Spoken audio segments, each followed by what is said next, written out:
नमस्कार बच्चों, आज अपन एनएमआर स्पेक्ट्रोस्कोपी की कुछ प्रॉब्लम्स हैं कि एग्जाम में कैसे प्रश्न आते हैं और अपन को उनको कैसे सॉल्व करना है, इसके बारे में अध्ययन करेंगे।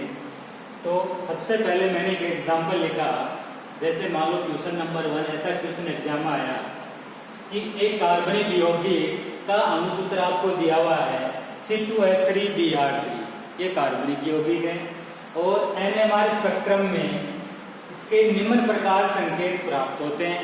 डेल्टा 4.1 पर एक डबलेट सिग्नल प्राप्त होता है जो 2 प्रोटॉन्स के कारण होता है, और डेल्टा 5.8 पर एक ट्रिपलेट सिग्नल प्राप्त होता है जो 1 प्रोटॉन्स के कारण होता है। तो यौगिक की संरचना लिखिए। सेम ऐसे का ऐसे एग्जाम में क्वेश्चन आते हैं, इसी प्रकार इसी पैटर्न पे। तो अपन को अब इसमें सॉल्यूशन कैसे करना है कि सबसे पहले अपन को अणुसूत्र लिखो। अणुसूत्र क्या दिया हुआ है? C2H3Br3। ये अपन को अणुसूत्र दिया हुआ है। ये कंपाउंड है कार्बनिक जिसका अणुसूत्र ही है। अब ये कह रहा है कि डेल्टा 4.1 केमिकल, डेल्टा का मतलब केमिकल शिफ्ट का मान 4.1 दिया हुआ है। डेल्टा 4.1 पर एक डबलेट सिग्नल प्राप्त होता है, डबलेट। कितने प्रोटॉन्स हैं उसमें? 2 प्रोटॉन्स। तो एक डबलेट सिग्नल जिसका केमिकल शिफ्ट का मान 4.1 है। दूसरा आपको दिया हुआ है कि डेल्टा 5.8 पर एक ट्रिपलेट सिग्नल प्राप्त होता है। कितने प्रोटॉन्स के कारण? 1 प्रोटॉन्स के कारण। तो इससे ये स्पष्ट हो रहा है कि जो कार्बनिक यौगिक है C2H3Br3, इस कार्बनिक यौगिक में 2 प्रकार के प्रोटॉन हैं। इसका मतलब ये हुआ कि कार्बनिक यौगिक में कितने प्रकार के प्रोटॉन हैं? 2 प्रकार के प्रोटॉन हैं। इसमें 2 प्रकार के प्रोटॉन हैं। इसका मतलब ये एनएमआर स्पेक्ट्रम में ये अणुसूत्र एनएमआर स्पेक्ट्रम में 2 सिग्नल देता है, 2 प्रकार के प्रोटॉन। अपन ये कहें कि एनएमआर स्पेक्ट्रम में 2 सिग्नल प्राप्त होते हैं। इसके 2 सिग्नल प्राप्त। ये तो क्लियर हुआ। अब ये कह रहा है 2 सिग्नल में से एक सिग्नल डबलेट होता है, एक सिग्नल ट्रिपलेट होता है। तो अपन जैसे मान लो एनएमआर पैमाना बनाए कि ये कोई एनएमआर पैमाना है और इसमें एक सिग्नल जैसे डेल्टा का मान 0 से 10, डेल्टा का मान 0 से 10 तक दिया हुआ है, और 0 से 10 अब ये कह रहा है कि 4.1, जैसे मान लो ये 4.1, ये 5.1, 8 ऐसे। तो एक सिग्नल प्राप्त होता है 4.1 पे और डबलेट सिग्नल प्राप्त होता है। इसके इंटेंसिटी रेशो डबलेट की क्या होती है? 1:1। तो ये एक सिग्नल तो ये प्राप्त हो गया। फिर क्या कह रहा है? 5.8 डेल्टा के मान पर एक ट्रिपलेट सिग्नल प्राप्त होता है। तो ये 5.8 माना कि यहाँ पे 5.8 है, यहाँ 4.1 है। तो 5.8 पे ट्रिपलेट इंटेंसिटी रेशो 1:2:1 होगी। तो ये ट्रिपलेट सिग्नल इस प्रकार एनएमआर स्पेक्ट्रम में प्राप्त हो रहा है अपन को। तो इससे ये स्पष्ट हो रहा है कि इसका जो संरचना सूत्र अपन लिखेंगे, इसमें 2 प्रकार के प्रोटॉन होने चाहिए। बात करें दूसरी बात, ये भी स्पष्ट हो रहा है इसका मान को देख करके कि 2 प्रोटॉन्स हैं, उसका तो डबलेट प्राप्त हो रहा है और 1 प्रोटॉन्स का सिग्नलेट। इसका मतलब इसमें एक तो CH2 समूह है, और एक CH समूह है। इसमें 2 प्रकार के समूह उपस्थित हैं, एक CH2 है, एक CH है। तो सबसे पहले अपन को 2 समूह बनाओ कि मैंने लिखा एक CH2 ग्रुप, ये लिख दिया, दूसरा CH2, 2 लिख दिए, 2 समूह है। क्लियर? ये तो इससे अपन को मान दिया हुआ है, इससे स्पष्ट हो गया। अब CH2 समूह है तो इसका स्प्लिटिंग इस प्रोटॉन से करें, तो 1 प्रोटॉन है तो 1 + 1 2। इसका मतलब CH2 समूह के कारण जो सिग्नल आएगा वो डबलेट आएगा, और ये भी दिया हुआ है। और CH समूह है, इसके कारण इसका नजदीकी कार्बन ही है, इसके पास 2 प्रोटॉन है, तो 2 और 1 3, इसका मतलब ट्रिपलेट आएगा। तो ये समूह है। अब इसमें और क्या है? 3 हाइड्रोजन 2 कार्बन हो गए, 3 Br जोड़ने हैं, तो बची हुई वैलेंसी को पूरा कर दो, 1 Br यहाँ जुड़ जाएगा और 2 Br इस कार्बन से जुड़ जाएंगे। तो ये कंपाउंड का संरचना सूत्र हो गया कि कंपाउंड का संरचना सूत्र ये है।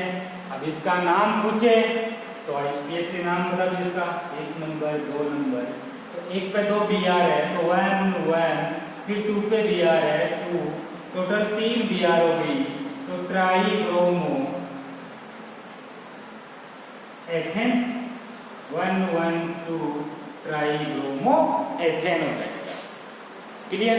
तो ऐसे अपन कोई एग्जाम्पल अगर एग्जाम में आए तो अपन आसानी से केयरफुली देख करके उसको सोल्व उसको कर सकते हैं इजीली। तो ये कंप्लीट हुआ, ये तो हुआ ही वाला क्वेश्चन। अब नेक्स्ट क्वेश्चन की अपन बात करें कि अपन को दिया हुआ है एक यौगिक जिसका अणुसूत्र अपन को दिया हुआ है, अणुसूत्र क्या दिया हुआ है? अणुसूत्र अपन को दिया हुआ है C10H13Cl और इस निम्न आंकड़ों की सहायता से संरचना सूत्र लिखना है अपन को आंकड़े दिए हुए हैं कि एक सिग्नल प्राप्त होता है 6 प्रोटॉन्स के कारण, तो डेल्टा का मान 1.57 है, सिग्नल है सिंगलेट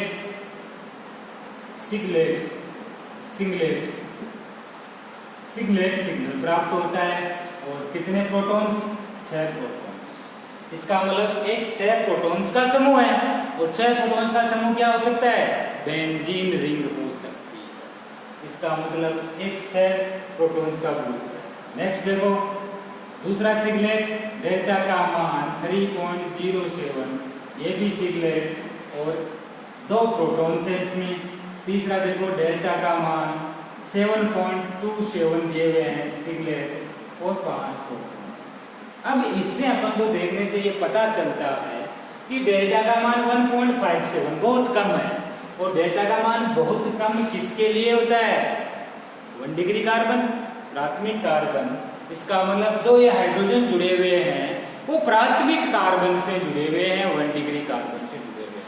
इसका मतलब इसमें एक समूह ऐसा है जिससे 2 CH3 ग्रुप जुड़े हुए हैं, तो ये दोनों कार्बन, इस कार्बन की डिग्री 1 डिग्री कार्बन, ये भी 1 डिग्री कार्बन, क्योंकि ये कार्बन एक ही कार्बन जुड़ा हुआ है, ये कार्बन भी एक ही कार्बन जुड़ा हुआ है, तो दोनों कार्बन की डिग्री, तो टोटल 6 प्रोटॉन्स हो गए। तो इन 6 प्रोटॉन्स के कारण दोनों 6 प्रोटॉन समान है और 6 प्रोटॉन्स के कारण सिंगलेट और डेल्टा का मान 1.57 बहुत कम है, तो ये प्राथमिक कार्बन्स के लिए ही इसका मान होता है। ये क्लियर हुआ। दूसरी क्लियर बात कि 2 प्रोटॉन्स है, डेल्टा का मान 3.07 है। इसका मतलब कोई ऐसा CH2 समूह उपस्थित है जिसके साथ कोई इलेक्ट्रॉन विड्रॉइंग ग्रुप जुड़ा हुआ है, तो मान लो कि ये CH2 समूह है और इसके साथ इसके नजदीकी कार्बन से, क्योंकि इसमें क्या Cl है तो यह Cl हो सकता है, तो ऐसा कोई CH2 ग्रुप भी है इसमें। इस प्रकार इस कंपाउंड में क्या है? CH2 ग्रुप है और CH2 ग्रुप है और इधर कोई प्रोटॉन है नहीं, इसका मतलब इधर भी कोई प्रोटॉन नहीं है, तभी सिगलेट सिग्नल आएगा। इस CH2 समूह का सिगलेट सिग्नल का मतलब इसके आसपास के कार्बन के पास कोई प्रोटॉन नहीं है, तो इधर जो कार्बन है इसके पास प्रोटॉन नहीं है। लास्ट देखो डेल्टा का मान 7.275 हाइड्रोजन है, इसका मतलब इसके साथ कोई बेंजीन वल्ले जुड़ी हुई है इस प्रकार से, और बेंजीन अपन जानते ही है प्रत्येक कार्बन पे हाइड्रोजन उपस्थित है और ये हाइड्रोजन डीशील्डिंग घटना दर्शाते हैं जिसके केमिकल शिफ्ट का मान 7 से ज्यादा होता है। तो इधर देखो डेल्टा का मान 7 से ज्यादा, इसका मतलब एरोमेटिक कंपाउंड से हाइड्रोजन जुड़े हुए हैं। तो 1 2 3 4 5 ये पांचों हाइड्रोजन समान है, इसका मतलब पांचों हाइड्रोजन के कारण एक सिग्नल प्राप्त होगा और इन पांचों हाइड्रोजन के कारण एक सिग्नल प्राप्त होगा जो सिगलेट के रूप में होगा। तो इसका मतलब CH2 समूह, इधर कार्बन है, इसके पास कोई हाइड्रोजन नहीं है, इसके पास, इसका भी सिगलेट हो गया। क्लियर? इधर CH3 इसके पास ही कार्बन के पास कोई हाइड्रोजन नहीं है, इसके पास कोई हाइड्रोजन नहीं है, इसका मतलब इन 6 प्रोटॉन्स के कारण भी सिगलेट सिग्नल प्राप्त होगा। तो इससे ये स्पष्ट हो गया कि जो यौगिक होगा अणुसूत्र वो इस प्रकार का अणुसूत्र होगा। इसका मतलब अपन ये कह सकते हैं कि अणुसूत्र C10H13Cl के कारण बनने वाली जो संरचना होगी वो इस प्रकार होगी। ये तो एक बेंजीन रिंग होगी जिसमें 5 प्रोटॉन जुड़े हुए हैं इस प्रकार से, और ये पांचों प्रोटॉन समान है, केमिकली इक्विवेलेंट है। तो इन 5 प्रोटॉन्स के कारण एक सिग्नल आ जाएगा 5 प्रोटॉन्स के कारण। फिर इससे एक CH2 ग्रुप जुड़ा हुआ है जिसके कारण एक अपना अलग सिग्नल आ जाएगा, और इससे 2 CH3 ग्रुप जुड़े हुए हैं CH3 और यह Cl है। तो यौगिक का अणुसूत्र ये हो जाएगा।